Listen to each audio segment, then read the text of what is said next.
নমস্কার বন্ধু, আমি পলি আবার চলে এসেছি। সবাইকে স্বাগত জানাই। তো আজকের ব্লগ নিয়ে চলে এসেছি। আজকে সারা দিন ধরে খুব বৃষ্টি হচ্ছে। এবার বৃষ্টিটা একটু দেখো তোমরা, কেমন বৃষ্টি হচ্ছে সারা দিন। দেখো ঝিরিঝিরি বৃষ্টি হচ্ছে, ভালো বোঝা যাচ্ছে না, আর ঘরের থেকে জল পড়ছে সেটাই বোঝা যাচ্ছে। তো ঝিরিঝিরি বৃষ্টি হচ্ছে। এই বৃষ্টির মধ্যে আজকে খিচুড়ি রান্না করব। খিচুড়ির জন্য কী কী আয়োজন করেছি চলো দেখি। দেখো বন্ধুরা, আমাদের একদিকে খিচুড়ি বসে গেছে। এই দেখো, এখানে খিচুড়ি হচ্ছে, আর খিচুড়িতে কি কি দেব তোমাদের দেখাই চলো। এই দেখো বন্ধু, খিচুড়িতে দেব কিছু সবজি, একটু আলু দেব, একটু পেঁপে দেব, আর একটু ঝিঙে দেব। তো এই সবজিগুলো খিচুড়িতে দেব।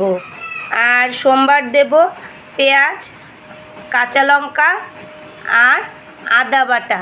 এই দিয়ে সোমবার হবে। আদাটা এখনও বাটিনি, আদাটা একটু বেটে নেব।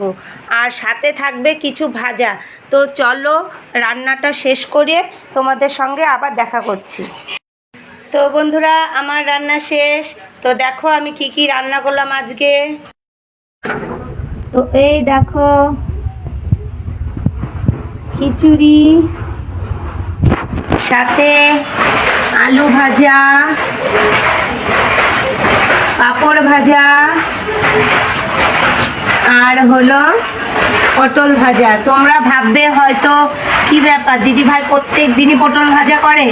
তা নয়, পটল ভাজাটা খেতে খুব ভালো লাগে, ওর জন্য ঘরেও থাকে, চট করে ভেজেও নেওয়া যায়। তো এই হলো আজকে আমাদের রেসিপি আর আমাদের খাওয়া দাওয়া।